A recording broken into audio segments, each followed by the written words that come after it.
Hey guys, today I'm going to be starting um, my basic Photoshop tutorials, and for the first portion of this I'm just going to be going over the different tools and the basic layout of Photoshop. I do need to say that when I'm doing these tutorials and showing how to use the tools and such, they will be catered more toward like painters and that type of thing, like people who draw in Photoshop as opposed to photo manipulation. However, if there are tools that are more catered toward photo manipulation or more used in photo manipulation, then that is how I will show them. But I just wanted to let everyone know that um, I the majority of when I'm showing the basic functions will be, catered toward people who paint and draw in Photoshop. Alrighty, so I'm going to go ahead and get started now.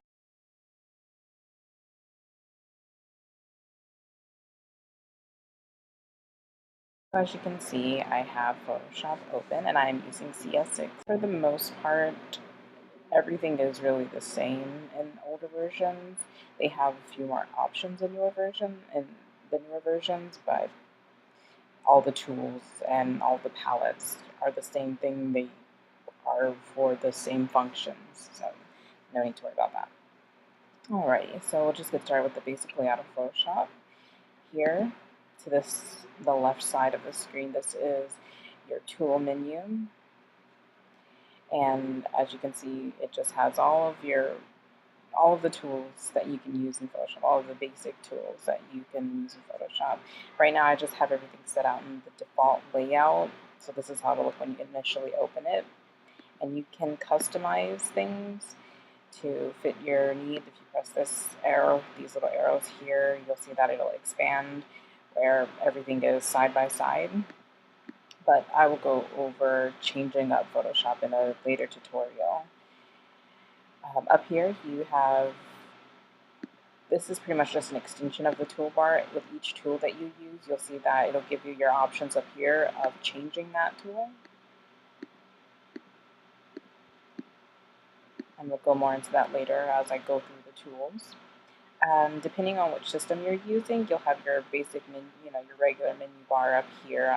Obviously, I'm on a Mac right now, so my tools are up. My menu bar is up here, but on PC, the menu bar will be attached to the actual application. No big deal. And over here, you have your palettes, and these are pretty much for more advanced functions, which we'll go over later. But you see you have your layers, adjustment styles, color swatches, and you can change all of these things to suit your style or suit your needs. Like I said, I'll go over that in a later tutorial. So the first basic tool that we're going to use today is the Move tool. You can either click on it or you can press V. So right now I just have a picture open here, and this is just one of my pictures. I'm going to merge it all together just to make it simple.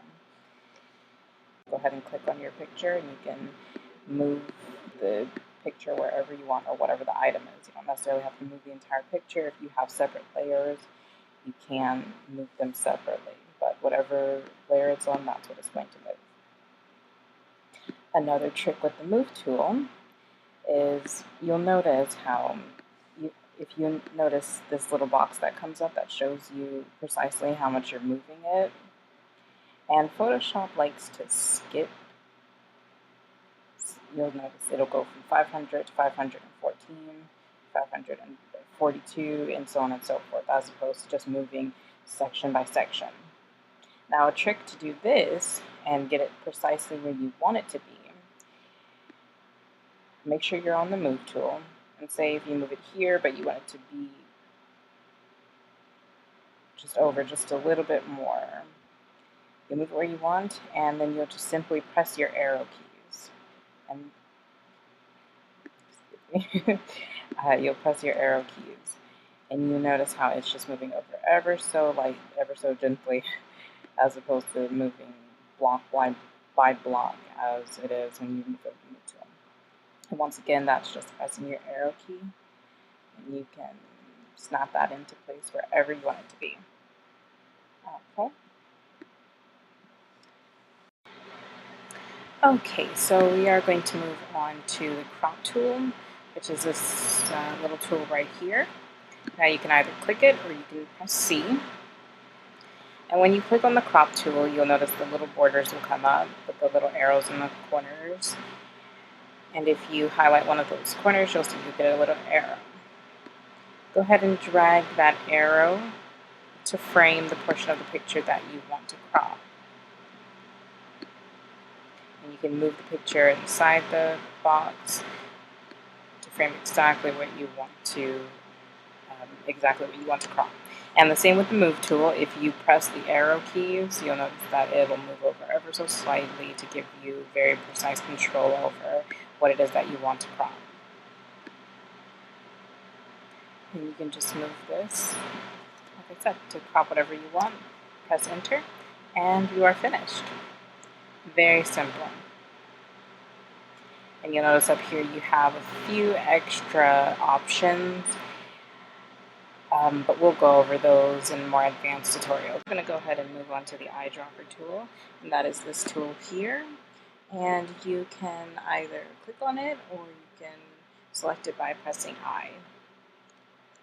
And this is very simple, one of the most useful, in my opinion, for people who paint and stuff like that.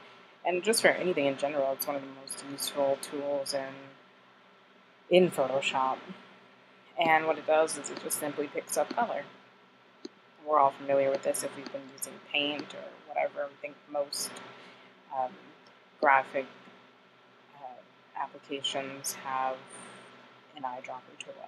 So what you want to do is you can just click wherever you want, and you can also drag it, and you'll notice that the color will change, and you have the little wheel there that has the color that it was previously and the color that you're picking up, and you can drag it until you have just the right color.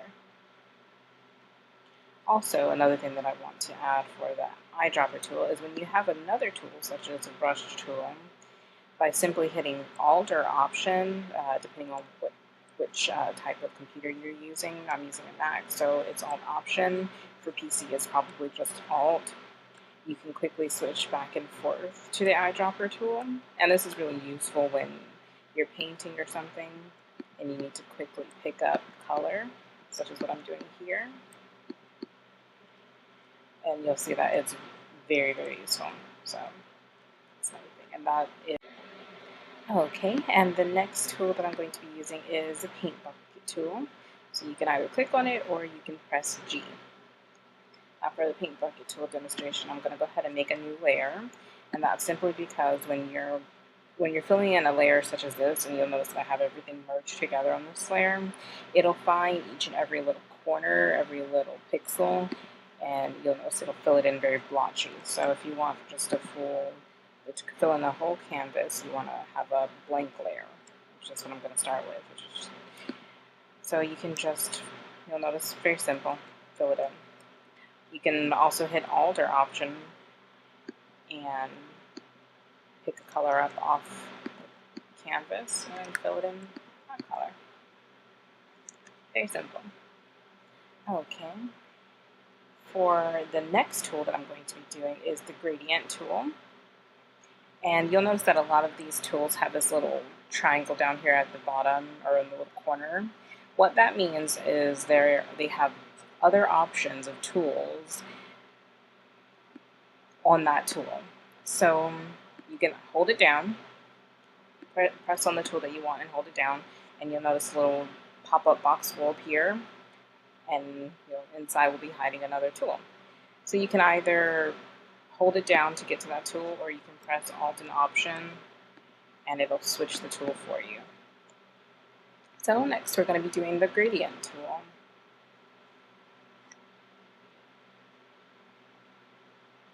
With the gradient tool, you can fill in your canvas with a gradient, and it doesn't matter if you are on a canvas that already has something on it, it'll fill in over it, or you can do a blank layer, it doesn't matter.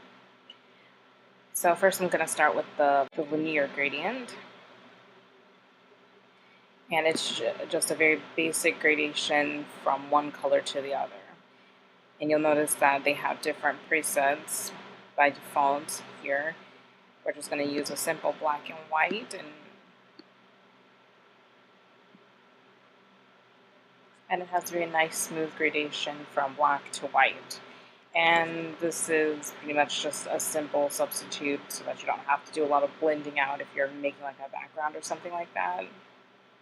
And depending on which way you stroke this line, that will dictate how the gradation comes out. So, and right now we're using the linear gradient. So if you stroke up and down, or down from top to bottom, you'll get one like this. If you stroke from left to right, I'm trying to make it straight, but I can't really see it. You get something like that, and so on and so forth. Next, I'm going to move on to the radial gradient, and this just makes a little circle from the color on the right to the color on the left. And if you want to change that, you could hit reverse, but that's something for later on. And depending on the size of your stroke, that will dictate how big the circle is. And it's just a smooth gradation from the black to the white. Next is the angle gradient. And with every gradient, how it looks will be dictated by from which direction you hold the stroke. Next we have the reflected gradient. And to really see the actual, to really get the actual full effect of the reflected gradient, you probably should choose a gradient that actually has more than 2 colors on it. So I'm going to go ahead and choose this one, which has 3 colors on it.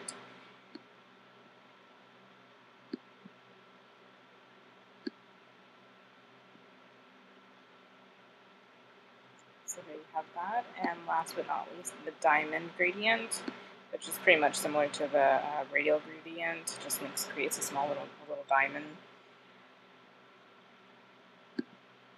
And as you can see, you can choose more than one color.